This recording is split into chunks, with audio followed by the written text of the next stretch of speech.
Assalamualaikum warahmatullahi wabarakatuh. Saya Suci Irsya Pratiwi, NPM 20144600167 akan mempresentasikan tentang LKM sifat cahaya.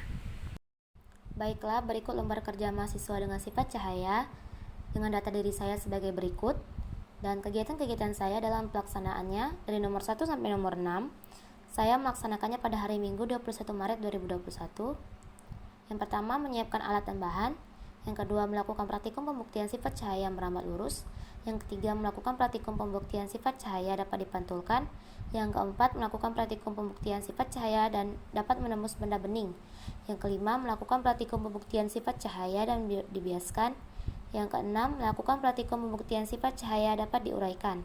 Lalu yang ketujuh, presentasi hasil praktikum pembuktian sifat-sifat cahaya saya lakukan pada hari Senin 22 Maret 2021.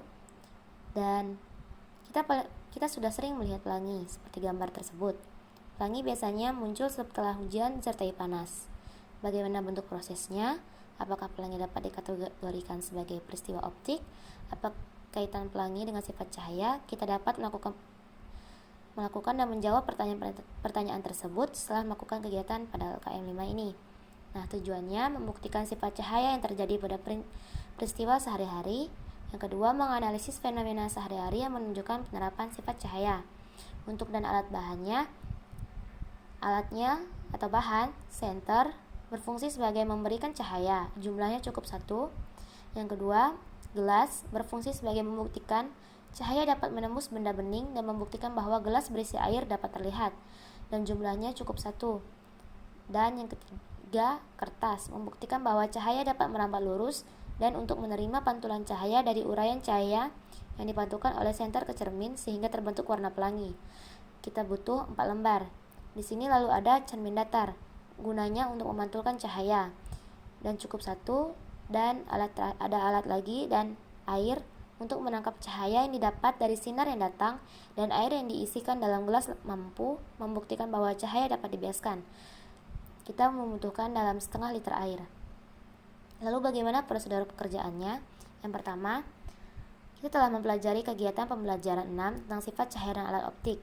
Pada proyek kali ini, kita diminta untuk mengamati lingkungan sekitar untuk menemukan berbagai fenomena yang menunjukkan sifat cahaya.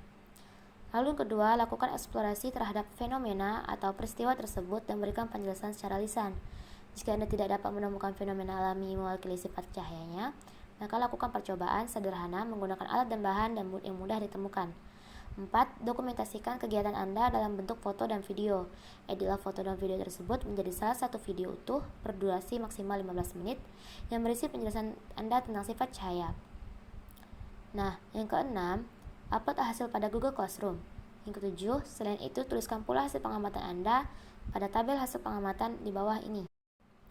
Lalu untuk hasil pengamatannya dalam tabel, sifat cahaya merambat lurus di peristiwa sehari-hari dengan memanfaatkan dalam pembuatan teleskop. Berikut gambarnya. Dan untuk sifat cahaya dipantulkan seperti ini. Cahaya mengarah ke cermin dan memantulkan. Manfaatnya dalam pembuatan senter, pembuatan cermin jalan yang biasanya dipasang di pertigaan atau perempatan, lalu menembus benda bening.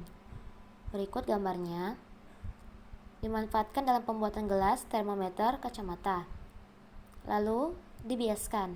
Dimanfaatkan dalam pembuatan kolam renang. Dan lalu diuraikan. Nah, di sini sebagai salah satu bentuk pembuatan pelangi atau pemanfaatan sifat cahaya dapat diuraikan menjadi berbagai warna. Bagian diskusi. Pertanyaan pertama, pada kendaraan bermotor, Anda pasti memiliki kaca spion di kedua sisinya.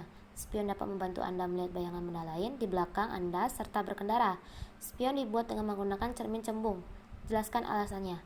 Karena cermin cembung bersifat maya, tegak dan diperkecil, agar semua objek benda yang dipantul dapat tertangkap dan masuk sehingga tercipta bayangan yang diperkecil pada cermin cembung. Yang kedua, pada gelas bening yang berisi air, Anda dapat melakukan percobaan sederhana tentang pembiasannya. Caranya, masukkan pensil ke dalam gelas tersebut dan Anda akan melihat pensil seolah-olah dibelokkan ketika memasuki air. Jelaskan fenomena ini dan konsep atom dan molekul. Berikut gambarnya. Saat pensil dicelupkan ke dalam air, sebagian pensil akan terlihat patah. Hal ini dikarenakan cahaya yang berada di atas permukaan air dan di dalam air menempuh lintasan yang berbeda. Lalu ada akibat cahayanya akan mengalami pembelokan yang disebut pembiasan atau refraksi. Cahaya yang mengenai bagian pensil di atas permukaan air menempuh lintasan lurus dari pensil menuju mata. Lalu cahaya dari bagian pensil tercelup mengalami pembelokan karena melalui dua medium berbeda, air dan udara. Dari pensil menuju mata, maka dari itu pensil terlihat patah. Yang ketiga, Randy sedang bersiap-siap berangkat ke kampus. Setelah mandi dan berpakaian, Randy bercermin di depan cermin, rias di kamar kosnya. Bagaimana bentuk dan sifat bayangan Randy pada cermin tersebut? Jelaskan mengapa demikian. Sifat bayangan Randy pada cermin adalah tegak, maya, atau semu, dan sama besar karena Randy menggunakan cermin datar. Sifat sama besar dan tinggi bayangan Randy akan terlihat sama di cermin. Akan tetapi, bayangan Randy akan terlihat terbalik. Misal tangan kanan akan tampak tangan kiri di cermin, begitupun sebaliknya. Lalu bagaimana untuk soal nomor 4? Kita tahu sering melihat peristiwa terbentuknya pelangi setelah hujan. Bagaimana proses terbentuknya warna-warna pelangi tersebut? Saat pembiasan sinar matahari atau cahaya terjadi, cahaya yang dibelokkan berpindah tempat ke arah lain dari perjalanan satu medium ke medium lainnya, udara ke air. Nah, ketika sinar matahari melewati tetesan air, cahaya tersebut akan dibengkokkan sehingga akan membuat warna-warni tersebut berpisah dengan warna lainnya. Setiap warna-warna pelangi akan dibelokkan pada sudut yang berbeda sehingga akan memberikan warna yang indah pada pelangi. Warna-warna pelangi akan dibelokkan pada sudut yang berbeda. Warna yang akan pertama dibelokkan adalah warna ungu, sedangkan warna terakhir yang akan dibelokkan adalah warna merah. Nantinya akan terlihat warna Meiji Kuhibiniu, yaitu merah, jingga, kuning, hijau, biru, nila, dan ungu. Untuk soal nomor 5, gerhana merupakan salah satu fenomena alam yang dapat membuktikan sifat cahaya. Menurut Anda, sifat cahaya manakah yang dibuktikan oleh gerhana? Nah, cahaya yang dibuktikan oleh gerhana adalah bersifat merambat lurus. Pada sifat ini, pembuktian sifat cahaya dapat dibuktikan berdasarkan benda untuk meneruskan cahaya.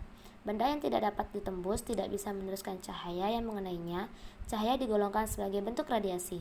Radiasi adalah sesuatu yang memancar keluar dari suatu sumber, tapi bukan merupakan zat. Cahaya matahari dapat merambat melalui ruang hampa. Kelajuan gelombang ini adalah 300 juta meter per detik. Saat kamu menyudutkan senter di tempat yang gelap, maka akan tampak cahaya senter memancar lurus atau tidak berbelok. Bagaimana kesimpulan hasil dari ini? Yaitu dengan cahaya merupakan suatu bentuk energi yang sangat penting yang dibutuhkan oleh seluruh makhluk hidup yang ada di bumi.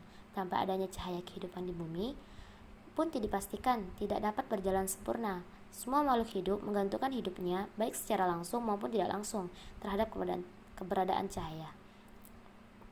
Baiklah, berikut dari hasil presentasi saya. Sekian hasil presentasi saya, kurang dan lebihnya saya mohon maaf. Wabillahi taufik wal hidayah. Assalamualaikum warahmatullahi wabarakatuh.